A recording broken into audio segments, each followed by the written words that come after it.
love for the game. Got love for the.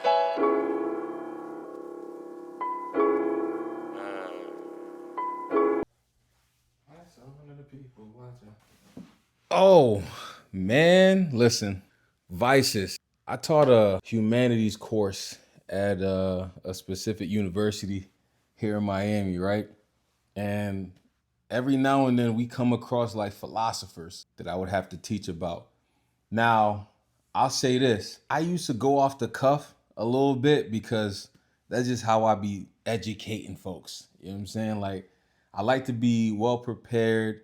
I like to have plans set in place, lesson planning and all that. But, in the spur of the moment, if something just hits me real quick, I normally go, you know what? Ooh, this would be a good lesson plan for, next week's class. I'll incorporate this into what I already had.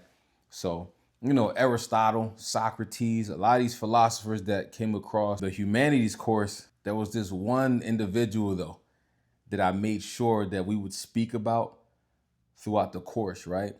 And that individual was Machiavelli, right? Machiavelli for me was somebody that I always looked towards when it came to, how am I going to maneuver in specific situations where violence is the answer, right? A lot of people will tell you in life, oh, violence is not the answer. You don't want to, I was raised Christian. I no longer identify with religion. I don't believe in no religion or anything like that. I do believe in a higher power. Some people call him God. Some people call him the Almighty, the Creator, that source, the energy right there. That's what I believe in, God. But the religious thing to do whenever you come across a specific situation where it deems you to go high when people are going low, is to like turn the other cheek or something like that. You know what I'm saying? That's what my mom was trying to raise me on. That's what, she was hoping that I would do in certain scenarios. But this beautiful thing called life, right? In life, you realize you can't take the high road with a lot of people because there's some people out here that will view you as a human being that's taking the high road, and they will abuse that. They will abuse that. They will go as far as they can to just emotionally scar you, and I never understood them people growing up because I was all about good vibes. I don't like bullies. I don't like folks thinking they bullies. You know what I'm saying? One thing I used to get a kick out of growing up was bullying bullies. So that's what I was into. But Machiavelli, he's one of them guys that when maneuvering situations in life, I always told myself, if I keep lying to myself, I don't think I'm going to grow as a person. And I think I'm going to be stagnant in the way I think about scenarios. What do I mean by that? I'm basically saying vices. The thing that you feel like is detrimental to your character development would be called a vice. You know what I'm saying? And when I was kind of, paying attention to some of the things that Machiavelli spoke on, one thing stuck out to me, and that was basically realizing when to turn on that switch. Once I got realistic with myself in life, my life got 10 times easier. I stopped saying, man, I'm such a good guy, or man, I'm going to go out and be the best human being I can be, and, things of that nature. When you're growing up, that's what you want to be, essentially. You want to be a ray of light in a world of darkness. That's what everybody wants to be. Everybody wants good vibes. But when you're not that person and you consistently try to fool yourself into thinking you're that person, that's when problems arise. I was very young. You know what I'm saying? Like, I was looking up philosophers, their ideology. I was looking up different religions. 2024, that was like my 10th year of partaking in Ramadan and fasting. So like, I was a very mentally curious kid growing up. You know what I'm saying? So Machiavelli, his teachings, the reason why they stuck to me is because I actually accepted myself while I was growing up. I realized who I was. A lot of us like to put like curtains up And, rightfully so, because you don't want to be judged by folks and things like that. Once I realized I don't care about being judged, life got 10 times easier for me. Vices is something that it can either make or break you. There's a lot of people that lean into their vices, and actually, if they're genuinely trying to figure out what is the cause of this problem, they're fairly successful. I decided to take that road, but I took that road and that path when I was fairly young. I looked in the mirror. I told myself, you have a dark side to you, and you need to acknowledge that. You need to stop acting like that side is not in the back of your head. Because the more you ignore it, the less you'll be able to control it when that side actually comes out. I had to be real with myself. Now, I don't know if this can be compared to a vice or anything like that, but anger. Anger was something with me that once I got really angry, it was a whole lot of hyperventilating, fast breathing, huffing and puffing, and I just seen red, This was young me. And when my mom would bring it up at, family gatherings, and the elders used to laugh at the fact that how I used to get angry, I would get so upset. Like, I don't look like that.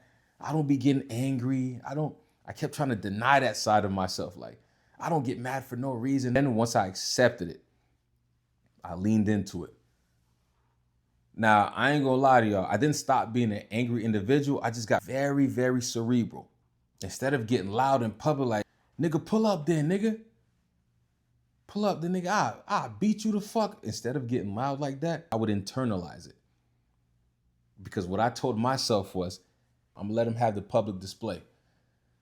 But what I'm gonna do is, I'm gonna silently go about my day, and I'm gonna plot on this person. I'm gonna sit and plot on this person, and maybe I won't get him back next week. I probably won't get this person back in the next 2 weeks, maybe even 3 months. I won't be able to get this person. But when I get him, I'm gonna make sure he feel that. Pause. Now, if I kept trying to suppress this angry side of me, kept saying, no, it's not right to go and try to, get my get back on this individual that did what they did in public and blah, blah. If I kept trying to suppress that side of me, by the time I got to cuz, I wasn't able to sit and plot and plan. I probably would have did something way worse than what I actually did. So with me understanding that, I realized if we have certain vices in life, you have to lean into them shits. You have to. Not every vice, but some of the vices we have, bro, it's a reason why these things got a hold on us. My mom would say spiritual warfare, which, I agree. It could be spiritual warfare as well. But I honestly feel like there's beauty in strange places. And if you're too scared to explore that side of yourself, you might not become the person you were meant to be. I strongly feel like some of the things I struggle with, God is telling me to lean into it. Like, I feel like I'm slightly funny, but a lot of the times when I say things, I don't mean to be funny. But when I would say it to my peers and my friends, they would laugh. And I'd be like, I'm dead serious, dead ass. A lot of the time, folks would be like, man, it was on my spirit. God was telling me to do a certain thing, this, that, and the third. Yeah, cool. If I ever got into a fight and I beat the dog shit out of somebody, they'd be like, bro, what was you thinking? God told me to slap the shit out that nigga. Like, God told me to beat him the fuck up. And they'd be like, nah, nigga, I think that's old boy down there that told you to do that. And I was like, what makes you think that? Well, I mean, that was a violent act, bro. You cut with bloody, you got into a fight. Like, that's negative vibrations. I don't think God would do it. I was like, I don't think you know the God you serving, gang. This individual by the name of Jesus Christ, in the biblical story of his life, he was sent down here. And when he was sent down here, he was assigned to guide a specific people, to set rules in place and give them just basic instructions on how to live their lives, right? He was said to believe to have lived a perfect life, a sinless life, right? This individual ends up going into a specific place, and lo and behold, these people are in there gambling, doing money exchanges and everything. This individual, Jesus Christ, bro, he get to flipping everything over, kicking all types of in there, letting them know, what is y'all doing? This is not how y'all supposed to be living, right? Fast forward. This individual proclaims to be somebody, a specific person, a Messiah of this world. All right. He claims to be the Son of God. You know what I mean? Amongst these people, they said, oh, that's blasphemy. You need to take that back. This individual, Jesus Christ, stood on all 10 and said, nigga, about my respect, I'll die for it. I'm not taking shit back. I told you who the fuck I was. I came here to spare y'all. The Almighty, he not too fond of y'all and what y'all got going on. So nah, about my respect, I'll die for it. So when I made that statement after I got into a fight, when I told God told me to knock his bitch ass out. God was wielding me to do that. Don't ever let nobody trespass me the way he was trying to trespass me. So when he asked me that, why would you think God sent you? I'm telling y'all, my anger is something I had to deal with coming up in life. And if I kept trying to avoid that, I don't think I'd have become the man that I am today. I don't think I would have got close. As crazy as it sounds, I don't think I would have got closer to God. If I just negated that side of me and just threw it away, I suppressed it, I don't think I would have got closer to God. I mean, like I said, I don't know if this is like necessarily a vice, but it definitely was something that most people would go, no, get rid of that. You gotta fix that. But how can I fix something that I don't fully understand? How can I get rid of something that I don't fully understand? That anger shit is a part of me. I cannot just cold turkey throw it away. It would be much better if I lean into it, understand it, and then I learn how to mitigate it. That'd be way better than just throwing out a piece of me. I don't smoke weed. I don't drink liquor. But when I was younger, I used to look at my homies like, bro, you got to stop drinking. I used to kind of police them boys like, you got to stop drinking. Yeah, that shit is not good for you. Quit cold turkey. That shit ain't good for you. It ain't godly. To me, it ain't manly. That's like getting drunk all the time. To me, that's actions of a derelict. Like, fuck is you doing? But I don't know why the fuck that man drinking. Yeah, overdoing things and not taking into consideration or not using moderation. Yeah, you can definitely overdo it.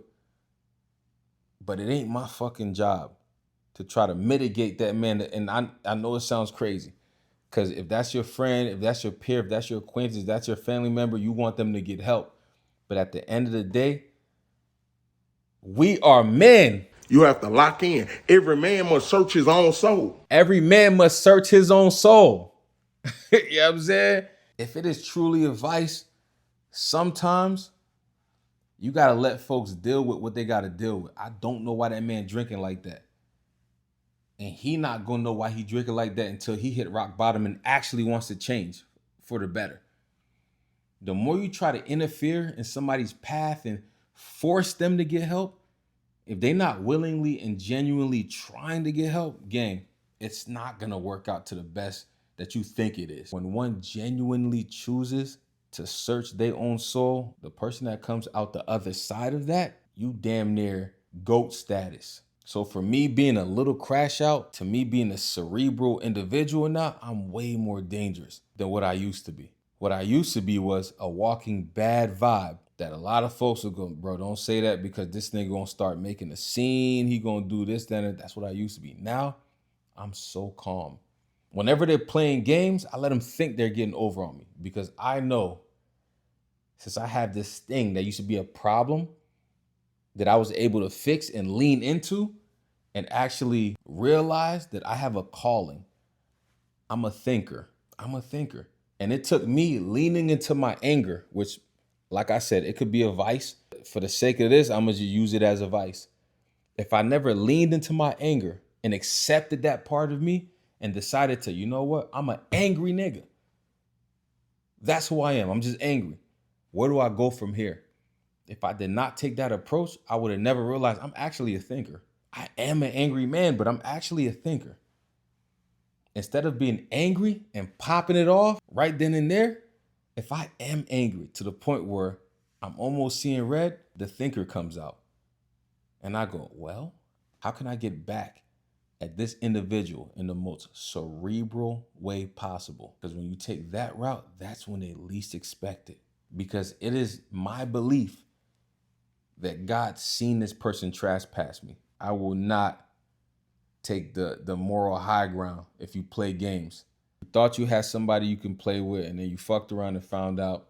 Just because I'm laid back, cool, calm, and collected, I'm a thinking man. Like, you are going to rue the day you played with me. So, vices, man, lean into them shits, bro. And I'm not advocating for, if you're a drug user, I'm not advocating for continuous drug use. I'm not advocating for continuous alcoholic binges and nothing like that. All I'm saying is, if you have a vice and it's just on you and you can't seem to get away from that, I firmly believe when you hit rock bottom in anything you do, an epiphany comes. I firmly believe that, gang. I believe an epiphany comes and you go, I actually think this is why I'm doing this. And that's when the journey begins. I'm a person that likes to delve into theoretical perspectives. Like, that's just what I get into. I don't think we're gonna know ourselves until we face our vices head on. Face that shit head on. You know who you are, bro. You can keep lying to yourself and keep going, man, I'm a faithful man, bro. Like, I want to get married, bro. No, you're not, bro. You're not faithful, gang. I've been knowing you my whole life. You like multiple women, as do all men. All men love multiple women, gang. But y'all put up this persona of, I want to be a married man. Now you in a marriage and you're dealing with an individual that is not on the same frequency as you. Maybe the sex slowed down a little bit and you looking at her like, man, if I knew this is what marriage was going to be like, I would have held off. Then what you start doing? You start thinking about, shit, if she not giving it up. I had a couple things before I got married back in the day. I might have to dabble in that. Even if you don't do that, the thoughts is here. The thoughts is here. And then when the young guys who are 17, 18, early 20s, when they come ask you, man, how's the marriage life? You gonna fucking lie to them. Man, it's amazing, man. It's a blessing. Even though you do feel like it's a blessing, sure. But a part of you really want to say, but if I was you, hold off on that shit. Because it's a lot of things that happen when you get married that leaves you as a man at a disadvantage. And I hate this shit. That's what the real you wants to say. But you're putting up a persona. That's very dangerous. If you got vices, bro, if you got certain things that are frowned upon by society and a lot of people, if you want to genuinely mitigate that and maneuver that, lean into that shit. I'm not a one woman guy. I've done it before. I did a good job at it, but it does not suit me well. Because the only person that benefits in that type of situation, it was always the woman. She always benefited. She always felt comfortable, always felt like she didn't have to keep up and, keep my interest. I fell by the wayside. Once a man gets in a relationship, I was doing my duties as a man. You know what I'm saying? Making sure I paid for everything, paid all the bills and everything like that. But at the end of the day, women get comfortable. When they feel like they got you in the dead to rights, where it's like, oh no, I met your mom, you met my mom, you're locked in for life. So I really don't got to get up and no, I don't got to chase you anymore. I don't got to tell you you're handsome every day, this, that, and the third. They get comfortable. So with me seeing that and me actually going through that, I said, you know what? I'm not good at this boyfriend shit. If I'm ever gonna be in a union, it's gonna be me being the husband or some shit. And even marriage. When I'm talking to women and they're single and we're like doing this dating thing and they're just like, yeah, marriage is important to me. Old me would realize marriage is an important thing in society. And if I want to fare well in this dating scene, I would say, yes, I want to be married as well. The present me, I'm asked about marriage, I go, that shit doesn't sound appealing to me. I tell the truth. And guess what happens when I tell the truth? It don't stop shit. If she wants to deal with me, she's gonna deal with me. No matter what the answer I gave. Marriage is important to her. Me, it doesn't seem beneficial to me, and I'm not really worried about that. And we're out on our 4th date. Tell the truth, man. Now, because I'm so truthful, one thing that I don't get asked on a date is, do you feel like you're a one-woman man? Like, they don't ask me that because they're scared. They're like, yo, this dude is so truthful that he might give me an answer that I'm not fond of. So, but if they were to ask me, I know me, bro. I know me. There's nothing I cannot do if I put my mind to it. So being a one-woman man, it's not hard for me to do. I just don't want to do it. I love women. If I'm talking to an individual who doesn't like Tyler Perry movies, but she's a foodie, I'm going to hit her up one day when I want to go get food and go, hey, listen, there's a new restaurant around the way on Biscayne. Accompany me, please, and we're going to have a good time. If I'm talking to somebody else who is a fan of Tyler Perry, and shamefully, yes, I love Tyler Perry. Like, I fuck with it because it's so hilariously outrageous. That's why I like Tyler Perry productions and Tyler Perry movies. But if I'm talking to somebody who indulges in that and we can have a good laugh with that, I'm going to text her or call her and be, hey, are you free Friday? Because Tyler Perry and you know that's our thing. I'm going to go on a date with her. I'm just honest, bro. So I don't get asked questions like, are you talking to other people? Are you seeing somebody else? Women are smart. They have common sense and they can kind of tell what vibe I'm giving them. I don't know. Maybe multiple women is a vice too. Maybe that's a vice of mine as well. But, you know, leaning into that vice, I just realized that I just love women until, you know, they try to play them games. When they start playing them games, I'm out of there. Like, I'm not playing with a grown-ass woman. When I lean into the vice of loving women, I'm just treating multiple women good at the same time. But yeah, man, don't run from the real you. Face the real you head on and start looking for some answers.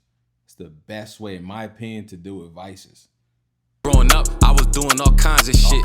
Too many problems in my life I was trying to fix. Unaware, can't really explain if I was cognizant. I was more concerned with which block I was trying to spin.